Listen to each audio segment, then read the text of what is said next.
Hello, everyone. William here for 222 Productions, once again reporting from the basement of the XL Center, home of the National Ninja League Season 4 World Championships. And this time, I am joined by a man with the obstacle plans. Thank you. He is Kevin Carbone. How are you doing today? I'm doing really well today. Brought a couple new obstacles to the show in the past few seasons, and looking to always bring a couple more out there. So hopefully not too many ninjas fall on them, because I feel bad, and the show does not like it when their top people fall on the obstacles. That's just not a good look. Daniel Gill, Déjà Vu, not good, not good. Yeah, so speaking of that, in stage 2 this past year, you submitted both the Wingnuts and Déjà Vu. Now, granted, NBC, A&W, ATS, they all take that design, they make it their own versions, but you have a hand in the 2 obstacles last year that unfortunately took out majority of the field. How does that make you feel? Well, I can laugh about it now, but when I'm watching it, I mean, it's heartbreaking. It is literally gut-wrenching heartbreaking to just see anyone fall. As an athlete who's training for this year-round, I'm putting in so much time, just like these guys and girls are putting in so much time. And when they fall on something, it's obviously just it destroys you, you know, at least a little bit. I mean, they may come out of the water smiling, clapping, but there's a part of you that just is not happy with yourself in that moment. And for me, watching them on something that, you know, it may have caused them to fall, it's hard. It's really hard. So, talking about you more as a ninja, one of the things I remember from last year seeing was in Ninja vs. Ninja, the rise of the Youngbloods from the season. I think that was one of the big stories, because if you look at, like, you know, the results of the early rounds, majority of the teams that moved on were like the veteran teams who had like experience in the show stuff. But you guys really stood out. You impressed and you did well. Why do you think your team was able to reach the level it was able to reach? I think I owe it all to my teammates. They were both so, you know, loosey-goosey, bro. Every time they go out there, they're just like, hey, let's go get donuts, let's go hang out, let's do fun things, you know, let's run around with pillowcases on our heads.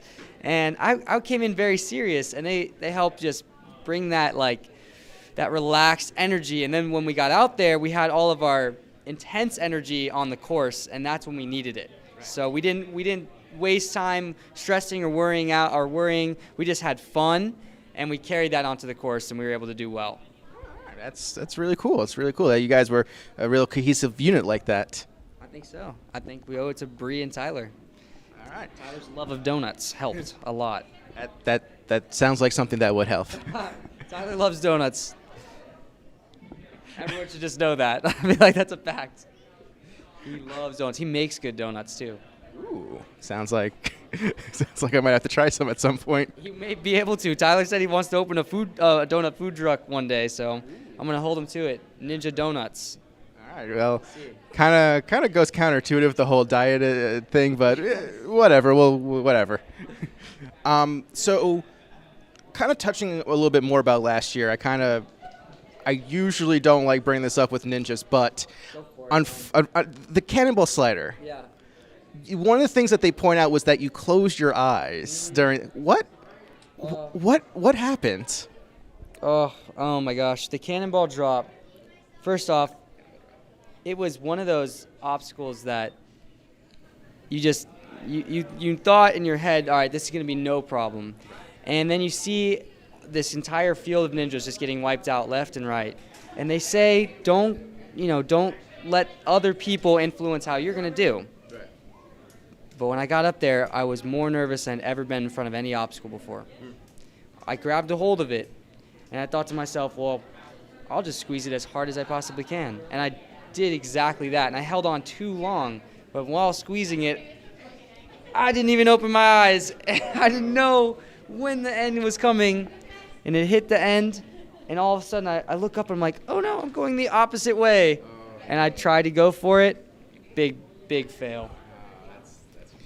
It was funny though. I had a pretty funny dismount. I landed I'm pretty sure I landed upside down with the platform, backflipped into the water, so style points. Well, at least you have style points. At least I have style points. Do you have any idea why so many people were failing that obstacle that night? It was just a unexpected turn. They had the flywheels out there first, and then they just threw out cannonball drop, and we were all thinking like, it's not going to be too difficult. We saw good testers working on it during the day and stuff, and it just seemed doable. I don't know why. Maybe it was just something in the air that night. So heading into the next season of A&W, you applied, right? Yeah, of course. Hope I get the call. Right. So what have you been doing training-wise to hopefully improve for this upcoming season? I focus a lot on challenges. Challenges are something that ask weird movements from you. If you're always trying different challenges, and you're going to find some weird movement that you've never done before, and it's hopefully going to apply to an A&W obstacle, along with a lot of climbing. I've done a lot of pull-ups, weighted pull-ups, and cardio. Sometimes I just get inspired in the middle of the night, and I'll wake up at 2 a.m. in the morning, and I'll just be like, all right, I need to go for a run.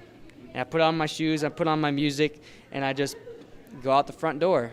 And it used to scare me going outside in the middle of the night, but now it's just like I'm going to run and nothing's going to stop me. Very cool, very cool. So one last question, since you are known as the maker, and you were the winner of last year's obstacle design contest, I have to know, what did you submit this year? I knew you were going to ask that.